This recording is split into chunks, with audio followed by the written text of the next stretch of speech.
நாங்கள் 2000 2500 டோக்கனு காஞ்சி பட்டுப்புடவை தாலிக்கு தங்கம் தாய்மாமன் சீரு அண்ணன் சீரு கொடுக்க வந்த பிள்ளைகள் அல்ல. கல்வி ஆரம்ப கல்வி முதல் ஆராய்ச்சி கல்வி வரை அனைவருக்கும் இலவசம். உலகத்தர கல்வி. எப்படி கல்வி? வேளம்மாளுக்கு SRMக்கு பனிமலருக்கு இணையான கல்வி அரசு பள்ளிக்கூடம் அரசு கல்லூரியில் கிடைக்கும். அது எங்கள் தேர்தல் வாக்குறுதி.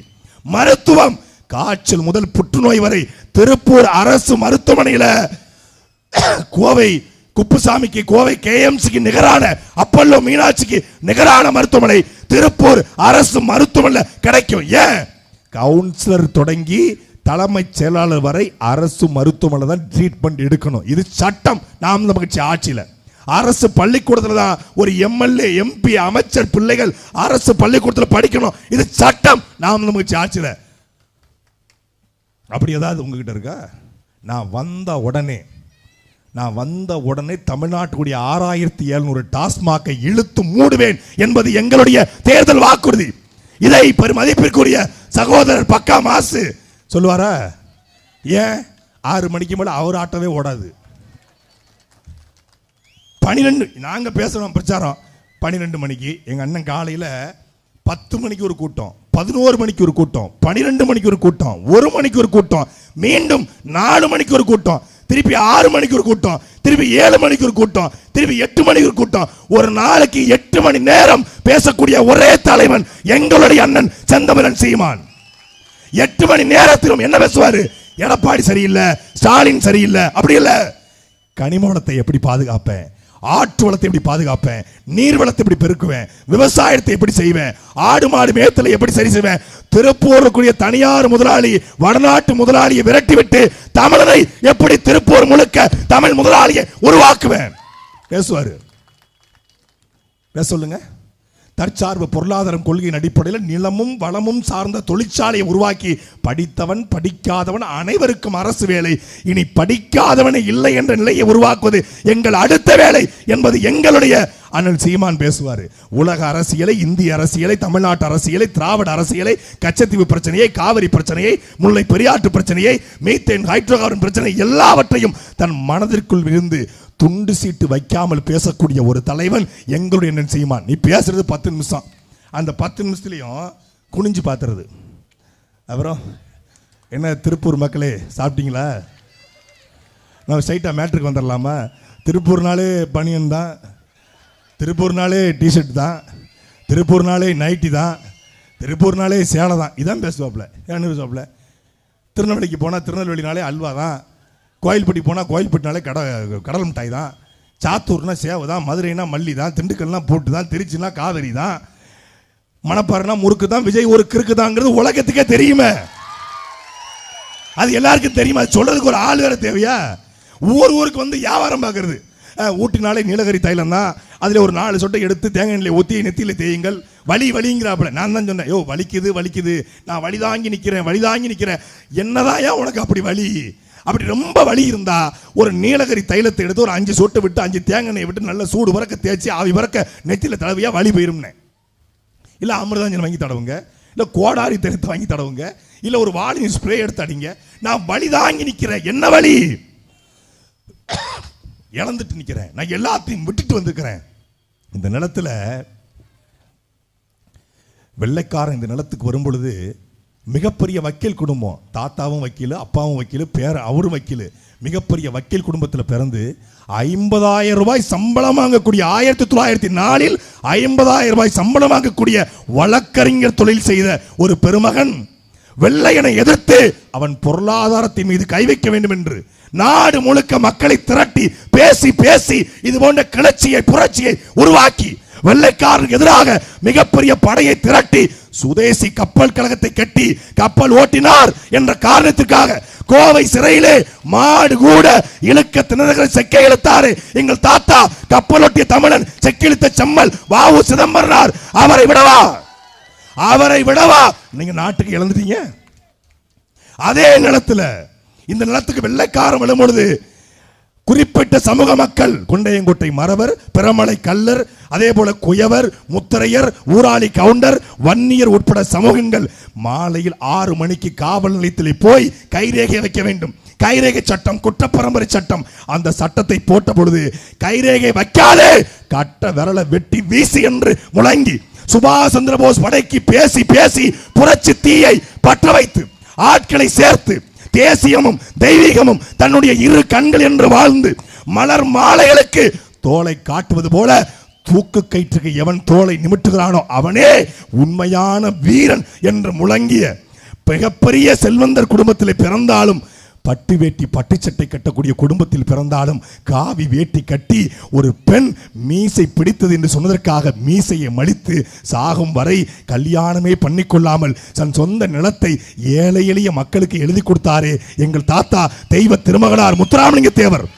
அந்த முத்துராமலிங்க தேவரை போல நாட்டுக்கு நீங்கள் இழந்து விட்டீர்களா?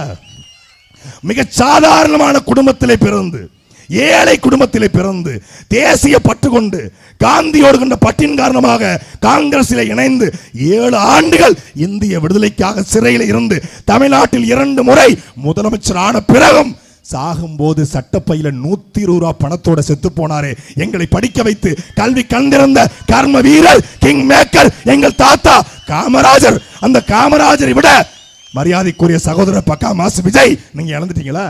நம்ம பனையூர் வீட்டை பள்ளிக்கூடத்துக்கும் பட்டினப்பாக்கம் வீட்டை மருத்துவமனைக்கும் எழுதி கொடுத்த மாதிரி நான் எல்லாத்தையும் விட்டுட்டு வரேன், எல்லாத்தையும் விட்டு எல்லாத்தையும் இழந்து வாரானே பாட்டு, மக்களுக்காக இழந்து வாரானே, வீதி வீதியா வாரானே, நீதி கேட்க போறானே. எங்க வீதி வீதியா வர்ற? பட்டினப்பாக்கத்துக்கும் பனையூருக்கும் வீதி வீதியா போயிட்டு இருக்காப்ல. மக்கள் பிரச்சனையை மனசுல இருந்து பேச முடியாம சென்டிமெண்ட், நான் உங்களுக்காக இழந்துட்டேன். யார் உங்களை இழக்க சொன்னது? அப்படி என்னத்தை இழந்தீங்க நீங்க? நாங்கள் இழந்திருக்கிறோம் மிகப்பெரிய வசனகர்த்தா. துளசியோட வாசம் மாறினாலும் தவசியோட வார்த்தை மாறாது என்பது எங்க அண்ணனுடைய வசனம். திரைப்படத்தில் மிகப்பெரிய வசனகர்த்தாவாக தம்பி போன்ற புரட்சிகரமான படங்களை எடுத்து இன்றைக்கு ஏஆர் முருகதாஸ், சங்கர் உள்பட மிகப்பெரிய இயக்குனருக்கு இணையாக வந்து 100 கோடி சம்பளம் வாங்கக்கூடிய இயக்குனராக வந்திருக்க வேண்டிய ஒருத்தன் என்னுடைய வருமானத்தை விட என் இனமானமே பெரிது என்று எல்லாவற்றையும் தூக்கி தூரே எறிந்துவிட்டு ஒரு வழக்குக்கே ஓடி போன நீங்க எங்க 234 வழக்கு போட்டாலும் என் மீனவனை அடித்தால் சிங்கள மாணவனை அடிப்பேன் என்று சொன்னதற்காக தொடர்ச்சியாக சிறைவாசம். பிரபாகரன் என் சொந்த அண்ணன் என்று சொன்னதற்காக 6 மாதம் சிறை. நீதிபதி கேட்கிறார், பிரபாகரனை எப்படி சொந்த அண்ணன் சொன்னீங்க? இத்தாலியில பிறந்த சோனியா காந்தி அன்னையாகலாம், குஜராத்தில் பிறந்த காந்தி தாத்தாவாகலாம், காஷ்மீரில் பிறந்த நேரு மாமாவாகலாம், என் சொந்த ரத்தம் பிரபாகரன் எனக்கு அண்ணனாக கூடாதா என்று கேட்ட தலைவன் எங்களுடைய அண்ணன் செந்தமரன் சீமான். இந்த நாட்டில் பிரபாகரன் ஒரு தடை செய்யப்பட்ட தலைவர்னா பிரபாகரன் தடை செய்யப்பட்ட தலைவரடா, தமிழ் தேசிய இனத்தின் தலைவர் என்று உயர்த்தி பிடித்திருப்பவன் எங்களுடைய அண்ணன். இது தடை செய்யப்பட்ட இயக்கத்தின் கொடி என்றால் இது தடை செய்யப்பட்ட கொடி அல்ல. ஈழத்திலும் இமயத்திலும் பறந்த கொடி எங்கள் பாட்டன் கரிகால் சோழனும் ராஜராஜ சோழனும் ராஜேந்திர சோழனும் என் தலைவன் பிரபாகரனும் ஏந்தி பிடித்த புலிக்கொடி. இது தமிழன் கொடி என்று இந்த புலிக்கொடியை தூக்கி பிடித்து தான் 8.2 விழுக்காடு வாக்கு. எங்கள் மக்கள் வாக்குக்கு பணத்தை வாங்குவான், சாதிக்கு போடுவான், மதத்துக்கு போடுவான், திமுக போடுவான், அதிமுக போடுவான். அப்படிலாம் இல்லை. தமிழ்நாட்டு மக்கள் ஒன்றும் அப்படி முட்டாள் கிடையாது. நீங்க பாருங்க, ஒரு ஞாயிற்றுக்கிழமை ஒரு மாலை வேலை மணி 9:45 பணத்தை கொடுக்காம இப்படி ஒரு கூட்டத்தை திருப்பூர் தெருக்களை எவனாவது கூட்ட முடியுமா? வாய்ப்பே கிடையாது. பணம் கொடுக்காம இன்னைக்கு கூட மாட்டான். வர்ற வழியில தம்பி சிவகுமார் சொன்னாப்ல, அண்ணே ஊருக்குள்ள எந்த வேலைக்கு கூப்பிட்டாலும் ஆளு கிடைக்கலன்னு ஏன்பா அப்படின்னு கேட்டா எல்லாரும் தேர்தல் வேலைக்கு போயிட்டாங்களாம். ஓ, தேர்தல் வேலை அவ்வளோ இன்ட்ரெஸ்ட் இல்ல. 2 ஹவர்ஸுக்கு 300 ரூபா, 2 ஹவர்ஸுக்கு 300 ரூபா. திமுகவும் காசு கொடுக்குது, அதிமுகவும் காசு கொடுக்குது. புதுசா வந்திருக்காருல பக்கா மாசு சாரு, ஆதாரத்தோட சொல்லணும்ல.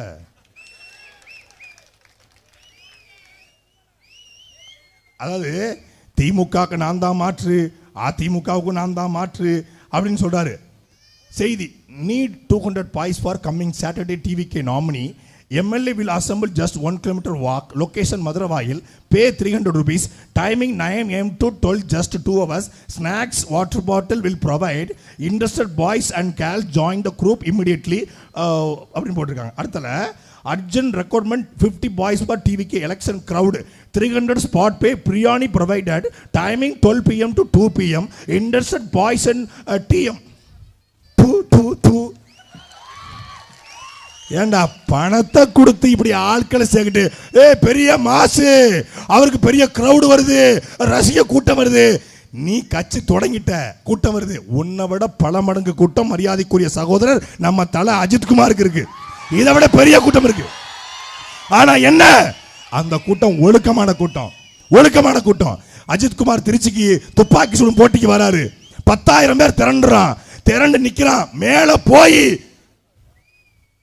ப்ளீஸ் கோஆபரேட் ஒரு வார்த்தை, அத்தனை பேர் கலைஞ்சு போனா. ஏன்? அவன் ஒழுக்கத்தில் நிறைந்த மனிதன், நல்ல தலைமை பண்பு கொண்டவன். நீ ஒருத்தன் வந்து மேலே ஏறுறான், ஒருத்தன் பனை மரத்தில் ஏறுறான், ஒருத்தன் மரத்தில் ஏறுறான், ஒருத்தன் டிரான்ஸ்ஃபார்மர் ஏறுறான். காரைக்குடிக்கு வராருங்க. காரைக்குடியில் முதல் முறையாக மரத்துக்கு பாவாடை கட்டிருக்காங்க. என்னடா காரைக்குடி முழுக்க மரத்துக்கு ஏதோ ஸ்டெயின்லெஸ் ஸ்டீல் வச்சு அடிச்சிருக்காங்க. பொதுவாக மர கண்ணு வரும்போது ஒரு வேலி போடுவான். மரம் வளர்ந்துருச்சு 150 அடிக்கு. அதுக்கு இந்த கோவில் படத்தில் வடிவேல் ஒரு கூடையை கட்டிருப்பார்ல, ஐயோ ஈரம்பெல்லாம் வைக்குதுன்னு. அது மாதிரி மரத்தை சுற்றி கட்டுங்க. ஏன்? இந்த அணில் குஞ்சு போகிறான், ஏறிடக்கூடாதுன்னு. காரைக்குடி வேட்பாளர் அந்த பையன் டெண்டல், அவன் ஒரு மெண்டல். அந்த டெண்டல் இருக்கான் பாருங்க ரீல்ஸு, அவன் கார் மேலே தாவுறான். வேட்பாளரே கார் மேலே தாவி போயிட்டு இருக்கான். தமிழ்நாட்டிலேயே வேட்பாளரை உட்கார வச்சு பேசுற ஒரு கட்சி அது நாம் தமிழர் கட்சி மட்டும்தான். ஏன்? மக்களுக்காக சேவை செய்வதற்காக, மக்களுக்காக உழைப்பதற்காக. பணம் பெரிதல்ல, என் இனம்தான் முக்கியம் என்று நிற்கிற அவரை நாம் மதிக்கணும். உங்களுக்கு சேவை பண்ண வந்த ஒருத்தன் உங்களை கும்பிடுறான்னா உங்க கிட்னியை களவாங்க போறான்னு அர்த்தம். இப்ப சேவை பண்ண வந்திருக்கேன், நான் வந்து சேவை பண்ண வந்துட்டேன். சர்வீஸ் பண்ண வந்தவன் நல்லா இருக்கல, ஓட்டு போட்டுருங்க பெரியம்மா, ஓட்டு போட்டுருங்க. இப்போ பாருங்க, ஒரு இன்னொரு கடைசி 4 நாள் பாருங்க இழிப்பாங்க ஈன்னு. பல்லு ஒரு 32 பல்லும் தெரியும். அதுக்கப்புறம் அவங்க பார்க்கவே முடியாது. அடுத்த 31 தான் பார்க்கலாம். இப்போ 32 பல்லு தெரியும். அப்புறம் நீங்கள் 2031 தான் அவங்க பார்க்க முடியும், வரவே மாட்டாங்க. ஆனால் நாம் தமிழர் கட்சி பிள்ளைகள் 15 ஆண்டு காலமாக இந்த ஊரில் நடந்த அத்துணை போராட்ட களத்தில் நின்றிருக்கிறோம். திருப்பூருக்கு என்று ஒரு குப்பை கிடங்கு கூட வைக்காத இந்த குப்பைகளுக்காக நீங்கள் வாக்கு செலுத்த போறீங்க. குப்பையை கூட அகற்றுகிற ஒரு சின்ன தொழில்நுட்பம் கூட இல்லாத இந்த கேடுகட்ட கட்சிகளுக்காக வாக்கு செலுத்த போறீங்க என்பதை அறிவார்ந்த இளைய தலைமுறை படித்த பிள்ளைகள், மான தமிழர்கள் நீங்க சிந்திச்சு பார்க்கணும். பெண்களுக்கு பாதுகாப்பு பாதுகாப்புன்றான். ஒரே ஒரு தலைவன் தான் சொன்னான், பெண்களுடைய பாதுகாப்பு என்பது பெண்களை தொட்டால், நாம் தமிழர் கட்சி மரண தண்டனை எதிர்க்குது, பெண்களை தொட்டா அவனுக்கு தூக்கு என்று சொன்ன ஒரே தலைவன் எங்க அண்ணன் சீமான். பெண்களை தொட்டா அவன் நெஞ்சில 2 தோட்டா பாயும். சொல்ல சொல்லுங்க ஸ்டாலின, சொல்ல சொல்லுங்க எடப்பாடிய, சொல்ல சொல்லுங்க விஜய. தோட்டா பாயனா முதல்ல அவர் நெஞ்சில தான் பாயணும். விஜய் நான் வந்துட்டா பெண்களுக்கு ரொம்ப பாதுகாப்பு கொடுப்பாங்க, பெண்களுக்கு அந்த கேர்ள்ஸ்க்குலாம் ரொம்ப முக்கியத்துவம் கொடுப்பாங்க. சார் எத்தனை சீட்டு கொடுத்துருக்காரு? 22 சீட்டு. தமிழ்நாட்டிலே ஆணுக்கு பெண் சமம் அல்ல, ஆணும் பெண்ணும் சமம் என்று 117 இடங்களை கொடுத்தது எங்களுடைய அண்ணன் சீமான். இன்னைக்கு கோயம்புத்தூர்ல வாக்கு கேட்டு போறாங்க தாவேக்கா தொண்டர்கள். அப்போ ஒரு அம்மா காய்கறி வித்துட்டு இருக்காங்க. அந்த அம்மா சொல்லுது, அம்மா விஜய்னாக்கு ஓட்டு போட்டுருங்கம்மா, விஜய்னா வந்து உங்களை பாதுகாப்பாக வச்சிருப்பாரு. அவர் பொண்டாட்டியவே பாதுகாக்கல, என்னையவா பாதுகாக்க போறாருங்குது. நான் கேட்கல, நான் அந்த மாதிரிலாம் பேச மாட்டேன். நான் பர்சனலாக பேசக்கூடிய ஆள் கிடையாது, நான் ரொம்ப கண்ணியமாக பேசுவேன். ஆனால் அந்த அம்மா சொல்லுது, அவர் குடும்பத்தையே பார்த்துக்க முடியலையே, 1000 கிலோமீட்டருக்கு அந்த கோயம்புத்தூர் என்னை எப்படிப்பா உங்க விஜய் பாதுகாப்பார்னு கேட்குற இந்த கேள்விக்கு மானமுள்ள தாவேக்காரன், தாவேக்கால அவன் மானமுள்ள இருக்கும் கஷ்டம் இருந்தா சொல்ல சொல்லு. நீ என்னத்தை பண்ணுவ, என்ன மாற்றத்தை கொண்டு வருவ? ஊழலை ஒழிப்பேன், லஞ்சத்தை ஒழிப்பேன். ஒரு நிமிஷம் இருக்கியா, முடிச்சிருவேன். அதெல்லாம் நாங்கள் சரியா இருப்போம். ஏன்னா இன்னும் 1/2 மணி நேரம் பேசலாம், இன்னும் 1/2 மணி நேரம் நாங்க பேசலாம். ஆனா காவல்துறையும் தேர்தல் ஆணையமும் நம்மளை விட காலையில 10 மணிலேருந்து வேலை பார்க்குறாங்க. அவங்களுக்கும் குடும்பம் இருக்கு, அவங்களும் சீக்கிரம் வீட்டுக்கு போகணுங்கிறதுக்காக நாம அவங்களை மதிக்கிறோம். அந்த அடிப்படையில் அன்பிற்குரிய மக்களே, ஒரு மாற்றம் வர வேண்டும் என்றால் அது உண்மையான மாற்றம். திமுகவுக்கு மாற்று அதிமுகவோ, அதிமுக மாற்றோ திமுக அல்ல, நாமே மாற்று, நாம் தமிழரே மாற்று என்று உழைக்கும் மக்களுடைய சின்னமாக இருக்கக்கூடிய விவசாயியை தூக்கி கொண்டு இந்த மண்ணிலே என்னுடைய அருமை சகோதரர் பிரேம்குமார் அவர்கள் உழைக்கும் மக்களுடைய சின்னமாக விவசாய சந்தை போட்டுகிறார். ஒரு விவசாயி சேத்துல கால் வச்சாதான் நம்ம சோத்துல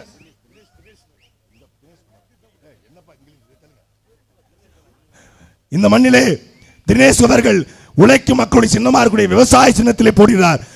ஒரு விவசாயி சேத்துல கால் வச்சாதான் நம்ம சோத்துல கை வைக்க முடியும். நாட்டிலே பொறியாளன் தோற்கலாம், மருத்துவர் தோற்கலாம், ஆனால் உணவை தருகிற விவசாயி தோற்கக்கூடாது என்பதற்குரிய மக்களே. அதனால் ஏப்ரல் 23ஆம் தேதி அதிகாலையிலே சென்று விவசாய சின்னத்திலே தினேஷ் அவர்களுக்கு வாக்களித்து வெற்றி பெற செய்யுங்கள். மீண்டும் ஒரு களத்திலே சந்திப்போம். நன்றி, வணக்கம். நாம் தமிழர், தமிழ்தாய் வாழ்க, தலைவர் பிரபாகரன் வாழ்க.